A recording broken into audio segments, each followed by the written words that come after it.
This is the most French thing in the world. Golden, buttery, impossibly flaky.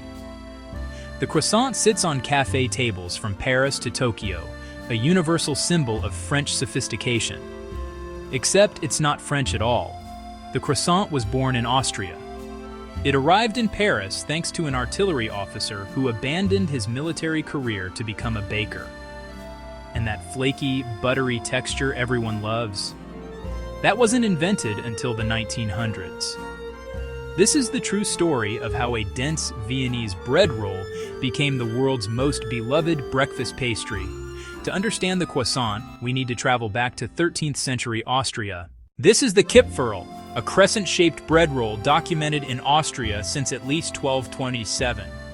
That year, Viennese bakers presented Kipferl to Duke Leopold as part of their Christmas offerings. But the Kipferl looked nothing like the croissant you know today. It was denser, sweeter, made with brioche-like dough, sometimes filled with nuts, sometimes topped with sugar and almonds. It was closer to a cookie or bread roll than that impossibly flaky pastry in your local bakery. Now, if you've ever looked up the croissant's history, you've probably heard this story. Over time, stories emerged to explain crescent-shaped breads. Many charming legends circulated across Europe, but historians today treat these as folklore rather than evidence. What we do know is that crescent styles were common. Bakers worked through the night perfecting doughs, and regional traditions influenced what people ate at breakfast. The pastry's past is a blend of craft, custom, and gradual change, not a single dramatic event. It's a memorable tale, but records don't support it. Most scholars consider that legend unproven. Remember that 1227 reference? The Kipferl existed nearly 500 years before the Siege of Vienna. Food historian Jim Chevalier has noted that this same siege story is also credited with inventing the bagel and the Kugelhopf cake. When the same battle supposedly births three different baked goods, historians get suspicious. The truth is far less dramatic. The Kipferl simply existed for centuries, shaped like a crescent because crescent shapes have always been popular in baking. So how did the croissant actually get to France? The answer is a man named August Zang.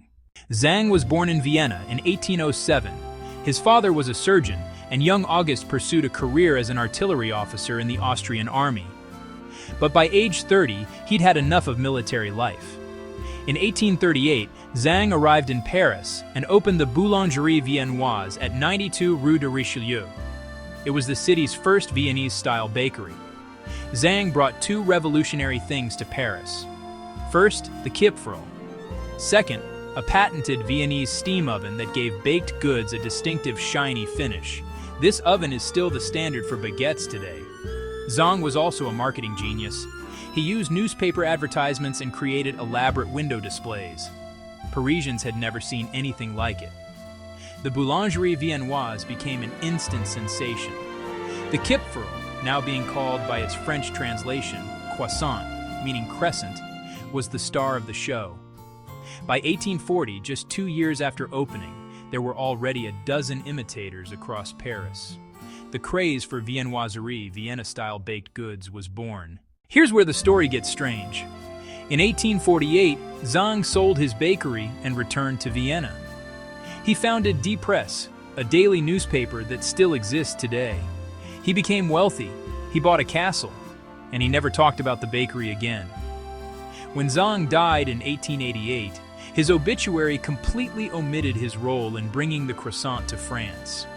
The man who sparked a pastry revolution didn't want to be remembered as a baker. You may have also heard that Marie Antoinette introduced the croissant to France because she missed the flavors of her homeland. The timing doesn't work. The first documented mention of the word croissant for a pastry in French doesn't appear until 1853. That's 63 years after Marie Antoinette's execution. Zang's bakery opened in 1838. The historical record is clear. Auguste Zang, not Marie Antoinette, brought the croissant to France. But here's the thing, the croissant that Zang introduced wasn't the croissant you eat today. His Kipferl turned croissant was still made with brioche-like dough.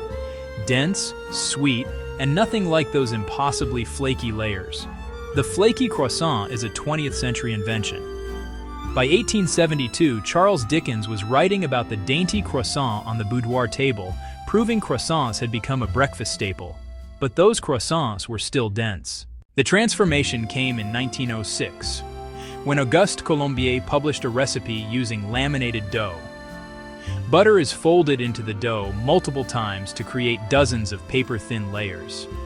It's the technique that creates that signature flaky texture. When you bite into a good croissant, you're experiencing anywhere from 16 to 50 distinct layers of butter and dough. By 1920, this butter-layered croissant had become the French national product. Here's a piece of croissant knowledge that might change how you order breakfast forever. In France, the shape of a croissant tells you what's inside it. A straight croissant is made with 100% butter. It's called a croissant au beurre, the premium option. A curved croissant, the classic crescent shape, is a croissant ordinaire, which may contain margarine instead of pure butter. This convention emerged when margarine became cheaper and more common. Bakers needed a way for customers to tell the difference at a glance.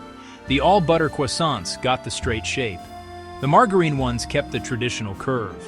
From its Austrian origins through its French perfection, the croissant has become one of the most recognized pastries on Earth. The global croissant market is now valued at over $6 billion.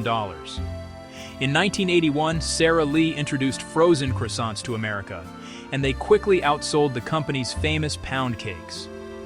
Today, croissant variations exist worldwide.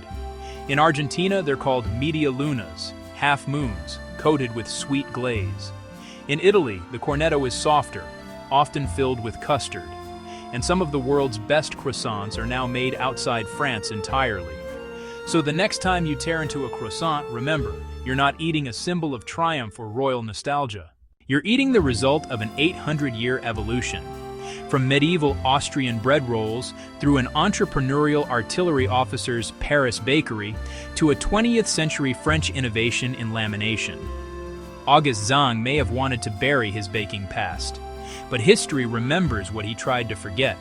And every time you enjoy a croissant, you're participating in a story that spans from 13th century Vienna to cafes around the world today.